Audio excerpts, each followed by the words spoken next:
자, 설교 복기 혹은 설교 보충, 설교 해설 시간입니다. 지난주 설교, 바로 어저께군요. 요한계시록 1장 4절에서 8절까지를 본문으로 해서 피와 해방이라는 제목의 설교를 했습니다. 제목이 노골적이에요. 노골적이라는 표현은 정확하진 않고 선정적이라고 할 수 있을까요? 이렇게 피라는 말을 잘 사용하지 않죠. 성경 본문에 나온 걸 그대로 따온 거긴 한데, 요게 그렇게 설교 제목으로서는 어울리진 않습니다. 근데 이런 쪽으로 강조하는 그 교파가 있습니다. 교파인가요? 뭐라고 해야 됩니까? 구원파거든요. 교파, 구원파라고 그들이 얘기하지는 않죠. 정확하게 교단명은 모르겠습니다. 근데 그들의 특징을 가리켜서 구원파라고 합니다. 그쪽에서는 그 피에 대한 이야기를 많이 합니다. 예수의 피로 씻김받았다고 하는 겁니다. 근데 그러한 표현들이 그들만의 독점적인 것은 아닙니다. 찬송가에도 그런 표현이 나와요. 그리고 일반 정통 기독교에 속한 교인들도 머릿속에는 다 그런 생각을 하고 있을 겁니다. 예수님의 십자가에서 흘리신 피로 인해서 우리의 죄가 용서받고 구원받았다. 그런 얘기입니다. 과연 그게 뭐냐 하는 거죠. 오늘 요한계시록에 그 표현이 정확하게 나옵니다. 그거는 설교 시간에 얘기했으니까 접어두고요. 요한계시록이라고 하는 이 문학작품이 좀 특이합니다. 문학작품이라고 표현했는데 맞긴 맞는 얘기인데 신자들에게는 하나님의 말씀을 문학작품이라고 하냐는 것에 대한 심리적인 저항이 있습니다. 굳이 문학작품이라고 하는 말은 빼겠습니다.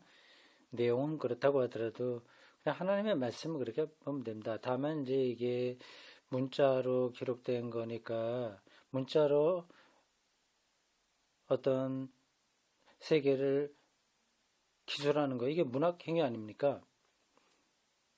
그런 점에서 성경도 사실은 문학이죠. 글자로 뭔가를 얘기하는 거 아니겠습니까? 네, 문학은 늘 장르가 있습니다. 이건 뭐 다 아는 얘기인데 네, 시도 있고 소설, 뭐 역사, 에세이 등등 여러 가지가 있는데 요한계시록은 묵시문학이라고 합니다. 예, 묵시문학이라고 하는 말을 신학을 조금 한 사람들은 들어 알지만 일반 신자들은 거리가 멀죠. 그걸 멀게 느끼죠. 근데 그런 것에 대해서 목사들이 설교 시간이나 아니면 성경 공부 시간에 별로 얘기하지 않습니다. 뭐 얘기하는 목사님들 많이 계시긴 하겠지만 아주 드물죠. 성경이 목사들의 설교나 성경 공부 이런 과정을 통해서 투명하게 전달이 안 됩니다. 이게 다 그렇고 그런 이야기로만 받아들여져요. 이게 무슨 뜻인지 알겠죠? 창세기서부터 요한계시록까지의 그 내용을 완전하게 줄줄이 꿰고 솔로몬이 몇 살까지 살았고 르호보암과 여로보암 뭐 등등 그런 것에 대해서 자세하게 아는 신자라고 하더라도 뭐 그런 것들이 다 이렇게 뿌연 필터를 통해서 보는 것처럼 머릿속에 정리되어 있을 겁니다. 이게 내용을 아주 잘 알아도 그걸 잘 안다고 해서 아는 게 아니거든요. 요한계시록에 나오는 여러 가지 이야기들, 그 모형들, 그런 것들을 다 알아도 정말 그 요한계시록이 말하고 있는 그 리얼리티, 그거를 모를 수 있는 겁니다. 저는 하나님의 말씀이야. 참 거룩한 말씀이야. 그리고 우리가 믿으면 구원받아. 그런 것들을 합리화하기 위한 도구로 이 성경에 사용이 되는 거죠. 그러면 정확하게 모르는 겁니다. 묵시문학이라고 하는 장르, 이게 그래서 일반 신자들에게는 뭐 그게 어떻단 말이냐, 그런 거렇고 저건 저렇고 하나님의 말씀인데 똑같이 생각합니다. 이건 잘못이죠. 이걸 분명하게 구분하고 봐야 됩니다.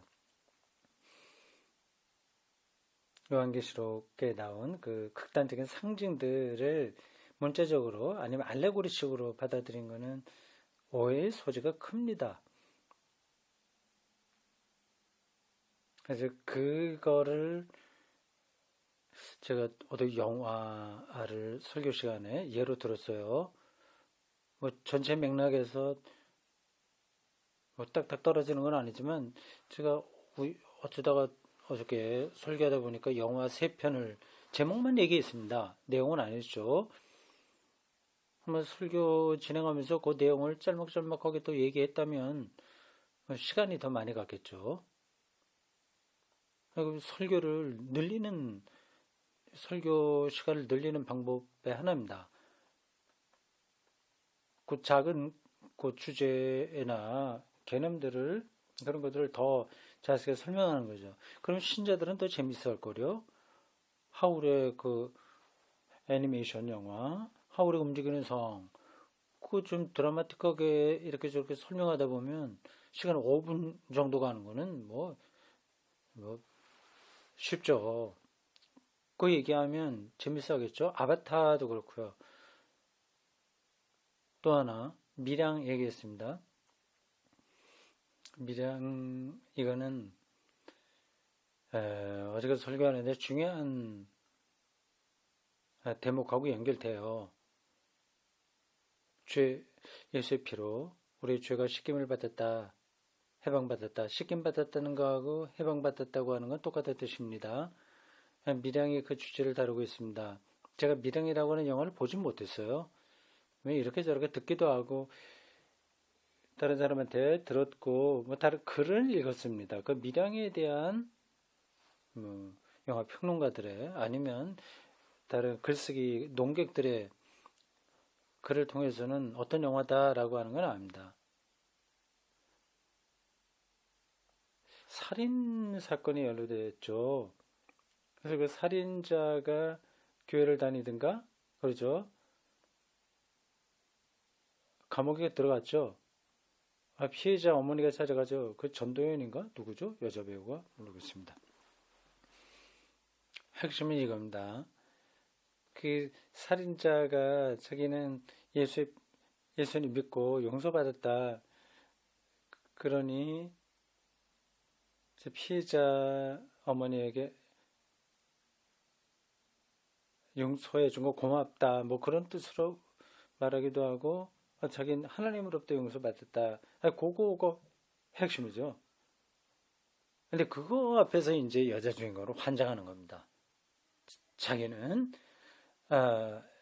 용서할 마음은 있겠죠. 있다고 해야 되나? 근데 자기는 그게 정리가 안 되는데 가해자가 하나님으로부터 용서받았다는 그 말을 하는 그 뻔뻔스러움 그것에 완전히 뒤집어집니다. 완전 극단적인 표현 상황 전개이긴 했습니다. 이 감독이 그걸 또 극적인 요소를 살리기 위해서 그렇게 표현한 것 같긴 한데 또 틀린 건 아니에요. 기독교인들의 머릿속에 그런 게 많이 있습니다. 자기의 역사적 책임을 기피하거나 등등등등 그런 거 크고 작은 그런 것을 몽땅 다 묶어서 예수님의 피로 용서받았다. 그런 정신적으로도 그거는 건강하지 못한 건데 그게 들어 있습니다. 뻔뻔스러운 거죠. 그러다 보니 역사적 심판에 대해서 어떻게 보면은 관대하고 또 다르게 보면은 무책임한 그런 행동들을 많이 합니다. 5.18 민주항쟁, 또 4.19, 또 세월호, 뭐 그런 것들을 기독교인들은 아이고 그참 불쌍 안 됐다, 저 뭐 어땠다 그렇게 얘기는 하지만 그 책임자 처벌에 대해서는 나이브합니다. 다 우리 화해하고 그냥 악을 악으로 갚지 말라고 했으니까 우리 다 죄인이니까 예수님의 피로 우리가 용서받은 자니까 용서하고 살자 뭐 그런 식입니다. 밀양 영화를 제가 설교 시간에 조금 더 붙이진 않았어요. 이게 바로 그 모티브가 그거다. 그런 얘기만 했습니다. 그러니까 이런 영화 3편을 제목만 말을 했습니다. 그 내용을 조금씩 하다 보면 시간은 많이 가거든요. 근데 그렇게 하면서 설교가 신자들에게는 구수한 얘기, 재밌는 얘기 듣긴 하지만 강렬하지 못합니다. 뭐 그거는 또 전화 말하는 사람에 따라서 강렬할 수도 있어요. 성경의 세계가 축소되고 다른 것들이 더 과대한 더 많은 내용적이나 형식적으로 많은 양을 차지하는 경우가 설교 행위에서 종종 벌어집니다. 그걸 말을 하다 보니까 너무 말이 길어졌어요. 이게 일반 신자들은 난 눈치를 채지 못합니다. 설교에 간증이 많이 나오잖아요. 제가 누차 얘기한 겁니다. 간증, 아주 드라마틱한 간증들. 그거 설교 시간에 좀 제발 하지 말아야 되는데, 그거 너무 많아요. 좀 괜찮은 목사님들도 자기가 뭐 지난 주간에 새벽 기도회 하는데 어떤 뭐 해서 좀 시간이 나서 그때 책을 딱 들여다봤는데 거기는 내용이 뭐 어떻더라. 그래서 5분 정도 쭉 그런 얘기를 합니다. 그러면 일반 신자들은 그러게 우리 목사님 기도 많이 하고 참 매사 영적으로 깨어 있다. 뭐 매 순간 그냥 허투루 지내는 거 없다. 그리고 얘기도 좀 재밌게 하게 되면 뭐 그걸로 이제 은혜 받는 겁니다. 그러니까 그래 일종의 신앙적인 엔터테인먼트 좋은 뜻 좋게 봐서 좀 영적인 엔터테인먼트 그걸로 만족하는 겁니다. 그래 평생 가더라도 신앙의 심화는 일어나지 않습니다. 역사 앞에서 우리가 어떻게 살아야 되는지 어떤 책임감이 있는지 그런 것에 대한 진보 확장 전혀 일어나지 않습니다. 뭐 세상살이가 자기 한 몸 건사하기도 힘드니까 기독교인들이 그냥 교회 가서 그런 위로받고 또 양심 가책받고 뭐 그렇게 살 수밖에 없긴 해요. 한편으로 생각하면 이해가 됩니다. 네, 됐어요. 오늘 쓸데없는 얘기가 많았습니다. 요한계시록이 묵시문학이다. 문학적인 장르 그걸 좀 알아야 된다. 극단적인 상징이다. 그러니까 상징을 통해서 어떤 진리를 손가락질하는 거다. 근데 그거를 좀 쉽게 이해하려면 하울의 움직이는 성이나 아바타 이런 걸 생각하면 좋다. 예를 들은 겁니다. 그게 설교들은 회중들에게 딱 와닿는지 모르겠습니다.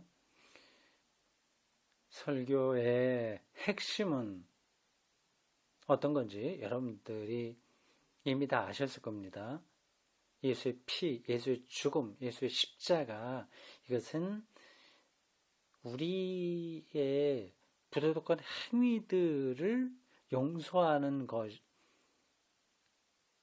위한 사건이 아니다. 그 얘기입니다. 우린 그렇게 알고 있잖아요. 그게 아니다. 예수의 피로 우리의 현재 죄와 미래 죄까지 다 씻겼다. 우리가 안심하고 기뻐하고 우리가 살아라. 얘기하는 거 아니겠습니까? 그게 굉장히 그럴듯합니다. 그리고 심리적으로 위로가 되기도 합니다.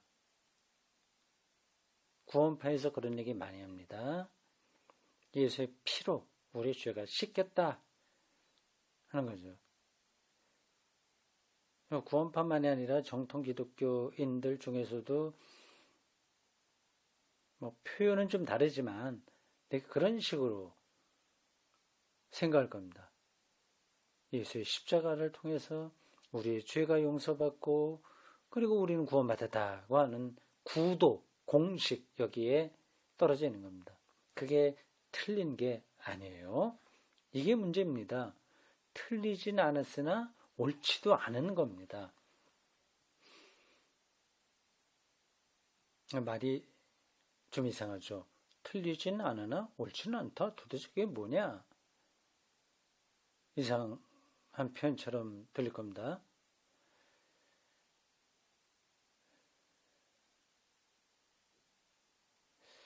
근데 그러한 생각에 있는 오류가 뭐냐? 그걸 먼저 좀 봐야 돼요. 그 설교 시간에 한 건데 지금 여기서 보충한 내용 또 할 필요가 있을까? 그래도 그 중요하니까 해야 되겠습니다. 예수의 피로 우리 죄에서 해방되었다고 할 때 그 말 자체는 성경에도 있고 하니까 잘못된 것은 아니나 그 죄가 뭐냐에 대한 생각이 잘못되면 그걸 오해하게 되는 겁니다.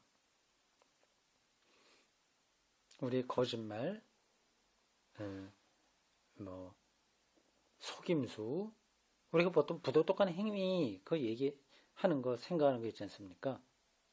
그게 아주 희화화되면 어렸을 때 남의 집 과수원에 들어가서 복숭아나 사과 따먹었다 뭐 그런 것까지 다 자기 회계 목록에 넣는 그런 퍼포먼스가 특별 집회에서 벌어지고 있죠. 특별히 정서적으로 심리적으로 예민한 청소년들 집회에서 그런 일들이 벌어지곤 합니다. 이거 어처구니 없는 얘기예요. 뭐 그렇게 해서 그러니까 그게 어필을 합니다. 일단 심리적으로 정서적으로 아주 어린 그 예민한 청소년들에게는 그게 굉장히 예민한 문제거든요. 자기 이런저런 부도덕한 것 속에 많이 있잖아요. 성적인 것을 비롯해서 등등등등 많은 것들 그런 것들을 딱 짚으면 이제 자기는 죄인인 거죠. 근데 그런 문제 때문에 힘들어하죠. 근데 그러한 과수원에 들어가서 남의 과일을 따먹은 그런 것들을 죄의 목록에 기록하고 그거를 회개한 다음 불에 태워서 버리면 죄가 용서 받는 것으로 생각하는 일들, 이게 기독교인들이 예수의 피와 죄의 해방에 대한 생각에 가장 기초에 해당합니다. 그걸 바탕에 놓고 생각하는 겁니다. 그게 말로 구체적으로 그렇게 하든 아니든 의식에는 그렇게 정리되어 있습니다.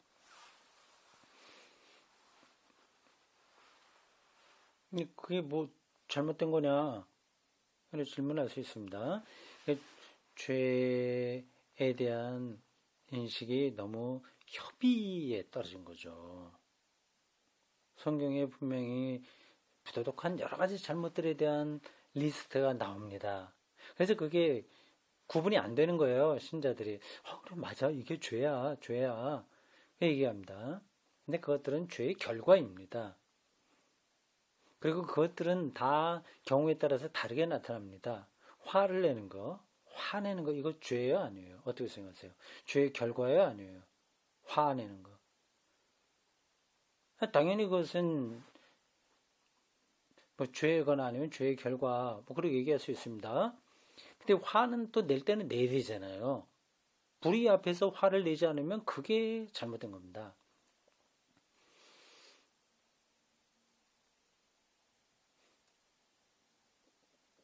그러니까 그러한 것들을 윤리의 문제죠. 자꾸만 기독교인들은 윤리에서 드러나는 것들을 죄로 자꾸만 생각하는 겁니다.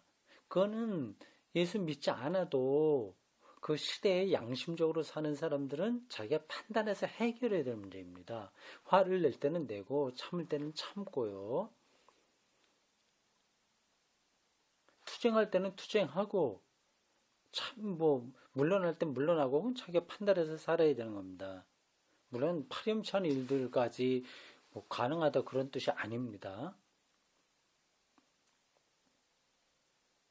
그런 것들은 다 예수 믿음과 관계없이 자기가 책임지고 살아가면 되고, 이 기독교 신앙, 특히 예수의 십자가 피를 통해서 우리가 자유로워졌다는 것, 죄로부터 해방되었다고 하는 것은 그러한 도덕 윤리 목록에 나올 만한 것들이 용서받았다는 게 아니라 그런 것들은 자기가 책임을 져야 됩니다. 그러면 예수의 피로 용서받았다고 그래서 괜찮아 이렇게 넘어가면 정말 그건 미량 아까 얘기한 그 영화에 나온 거기에 딱 들어맞는 겁니다. 자기 책임지면 됩니다. 그게 아니라 더 근원적인 생명 파괴의 힘으로부터 벗어났다는 겁니다. 이거 설교 시간에 한 얘기예요. 근데 그렇게 얘기하더라도 그게 관념적으로 들릴 수 있어요. 죄의 목록들 그런 거 하나둘 다 굉장히 구체적에서 막 머릿속에 들어오는데 죄의 세력으로부터 우리가 해방되었다고 하는 거 이거는 좀 관념적으로 들려요. 사실 그렇습니다. 뭐가 죄의 세력인지 생명을 파괴하는 세력인지 우리가 모릅니다. 완전히 모르는 게 아니라 결정적인 것을 몰라요. 그래서 성경은 그 죄의 세력을 가리켜서 사탄, 마귀, 악마, 바알세불 이런 용어로 표현했습니다. 즉 악의 세력은 우리가 교육을 잘 받거나 심리치료를 받아서 해결할 수 있는 것을 훨씬 뛰어넘는 존재론적 능력이라고 하는 겁니다. 사탄을 우리가 싸울 수는 없습니다.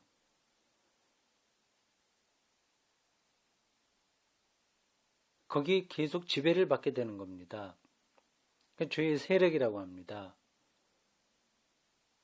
그래서 신학자들이 그래서 그거를 신학적인 개념으로 많이 설명을 합니다. 어거스틴 같은 사람은 교만이라고 했습니다. 그 사람만 그렇게 얘기한 건 아니고 그가 이제 대표적으로 그걸 책에서 많이 설명한 거죠. 모든 신학자들은 다 배운 겁니다. 다른 선배들한테서 배운 거를 자기가 다시 정리하고 또 새롭게 한 단계 업그레이드하고 그런 데서 뛰어남은 큰 신학자고 좀 평범함은 평범한 신학자가 됩니다. 어거스틴이라고 해서 모든 걸 다 새롭게 자기가 만든 건 아닙니다. 교만이에요. 휴브리스라고 합니다. 교만. 이 죄의 세력입니다. 그거를 우리가 해결할 수 있어요? 못하죠? 인간은 교만하거든요. 아주 겸손한 사람이라고 하더라도 또 교만합니다. 겸손의 방식으로 자기를 포장하는 거죠. 그 방식으로 우리는 교만해질 수 있습니다. 죄의 세력으로부터 해방되었다고 하는 것은 아주 실질적인 의미는 아닙니다. 어느 누구도 거기서 죽을 때까지 벗어나지 못합니다. 대결하는 거죠. 그래서 점점 벗어나고 있는 중이죠. 그 사람의 영적인 내공에 따라서 그 차이가 있는 거지 완전히 벗어난 사람은 없습니다. 토마스 아퀴나스는 아모르수이라고 했습니다. 자기 사랑. 그거 말고도 여러 가지 표현이 가능합니다. 폴 틸리도 뭐라고 얘기했는데 기억이 안 나네요. 판넨베르크는 자기 집중이라고 했습니다. 자기 연민인 거죠. 그런 것들이 거기서 이제 떨어져 나오질 못하는 겁니다. 그런 것들이 실제 이 시대 문화 속에서 어떤 옷을 입고 나타납니다. 자본주의, 이것도 사실은 죄성이 만들어낸 오늘 시대 정신입니다. 뭐 얘기가 너무 사회과학적으로 확산되고 있군요. 거기까지 가다 보면 뭐 더 얘기할 거리가 얼마나 많겠습니까?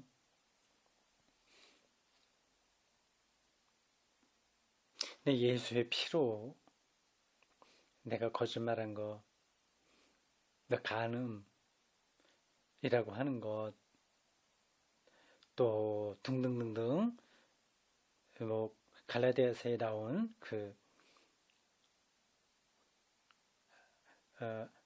악령인가? 성령의 열매 9가지 말고 반대되는 그 악령의 열매 그 리스트. 근데 그 이외에도 성경에 많이 나오죠. 율법이 또 그런 것들을 많이 규정하고 있습니다. 그런 것들이 깨끗이 용서받았다. 그렇게 생각하시면 안 됩니다. 거듭말하지만 그건 자기가 책임지면 됩니다.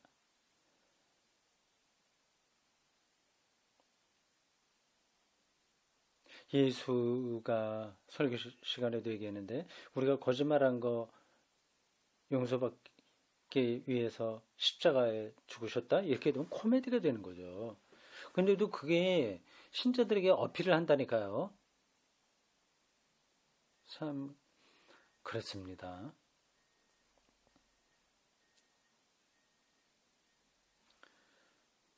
예수의 피로 우리가 죄의 세력으로부터 해방받았다고 하는 것은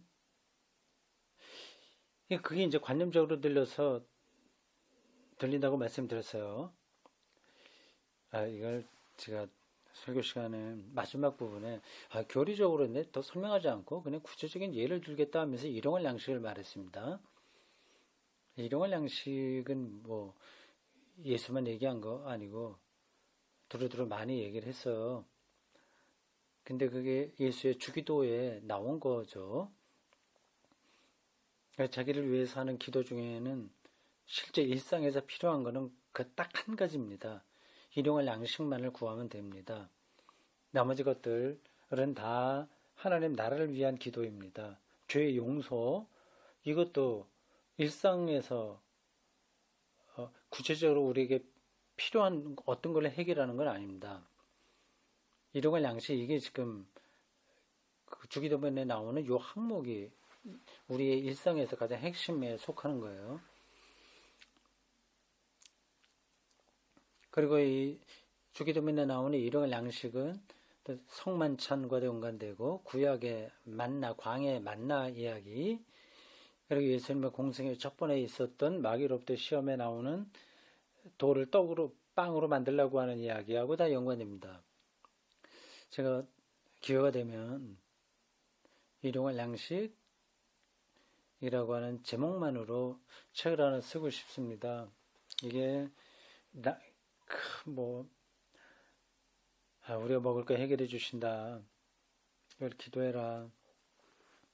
제가 주기도는 무엇인가 거기에서 일부를 쓰긴 했습니다만 그런 정도 개인의 문제에 떨어지는 게 아닙니다. 이건 인류의 문제, 인류 공영, 인류 보존, 인류 존재, 인류의 미래, 오늘의 모든 경제 사회적인 관점, 빈부격차의 해소, 공산주의와 자본주의의 갈등들, 오늘의 신자본주의, 신자유주의, 여기서 벌어지는 모든 그 폐해들, 그런 것과 아울러서 작은 사물을 우리가 어떻게 바라보고 대해야 하냐 하는 것까지 다 연관되어 있는 문제예요. 일용할 양식이 말하고 있는 그 영적인 관점을 안다면 미국이 기독교 국가라고 소위 생각하는 미국이 저 따위 짓을 하겠습니까? 일용할 양식을 달라고 하는 것은 다른 사람의 일용할 양식을 우리가 빼앗지 않겠다는 고백이 담겨 있는 겁니다. 자기들은 일용할 양식이 아니라 첫날 만날 먹고도 남을 게 있으면서도 북한의 저 경제적인 어려움을 좀 해결해 주자고 하는 것을 이런저런 핑계를 대고 안 하는 거 아니겠습니까? 그런 미국을 맹종하고 있는 한국 기독교 신앙이 없는 거죠. 주기도를 어떻게 매주일마다 교회 가서 드리는지 이해가 안 됩니다.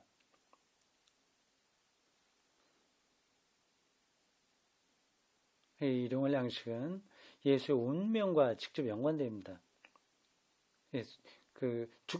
자기에게 온 십자가 죽음을 그대로 받아들인 거예요. 예수의 십자가 죽음과 일용할 양식이 어떻게 연관되는가 하는 것은 신학적으로 제가 좀 더 정리를 해야 되겠습니다. 어쨌든 그게 우리 삶 전체하고 연관되는 거라서 그 책을 쓰고 싶어요. 일용할 양식. 그리고 그거는 뭐 다른 사람을 가르치려고 하는 것만이 아니라 저의 삶을 정리하는 관점이기도 합니다. 일용할 양식으로 생명을 풍요롭게 누릴 수 있는 내공이 없다면 어떻게 설교를 할 수 있겠어요? 예수 그리스도의 십자가와 일용할 양식의 관계는 지금 신학적으로 제가 아직 정리를 지금 바로 할 수는 없어요. 넘겨두고 일단은 그게 관계에 있다는 걸 전제하고 드리는 말씀입니다. 그러니까 예수 그리스도의 십자가 죽음을 통해서 일용할 양식으로 생명의 풍요 모든 것을 자기가 누릴 수 있다고 한다면 현재 이러한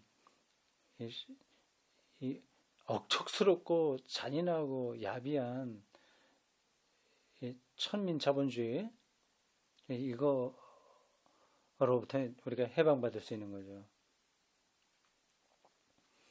저도 개인적으로 그런 생각을 합니다. 좋다.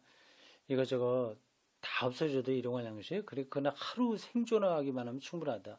그러니까 그날 그 순간 오늘 하이데거의 표현으로 순간 아우겐 물리 순간 생존하는 것에 자기의 모든 영혼, 삶 전체를 몰입하는 겁니다. 이게 내일 걱정을 안 하는 거죠. 실질적으로. 그게 말이 그렇지 그래 살 수 있냐? 그런 주장하게 되면 이거는 뭐 대화는 안 되는 겁니다. 계속 그런 걱정 때문에 그 일용할 양식에는 하나님 나라와 그 일을 구하라. 그럼 모든 것을 너에게 더하여 주시리라고 하는 예수님의 경고도 들어가 포함되겠네요. 지금부터라도 일용할 양식이라고 하는 책에 필요한 관점들이 뭔가를 좀 수집해야 되겠습니다. 책을 쓸 때는 여러 가지 방식인데 그건 오늘 그만 얘기해야 되겠네. 잠깐만 시간만 가는데 옆으로 나가네요.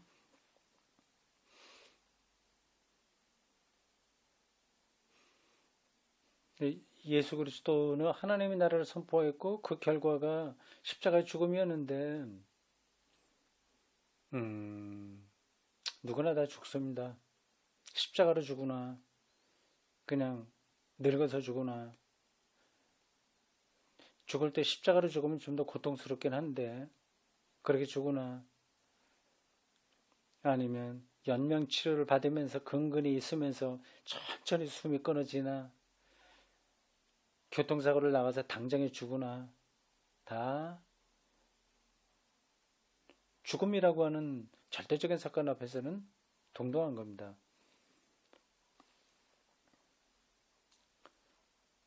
하나님 나라를 선포했는데 십자가의 죽음이라고 하는 어처구니 없는 운명에 처해버리고 말았어요. 그 사건에서 우리는 교만, 자기 연민,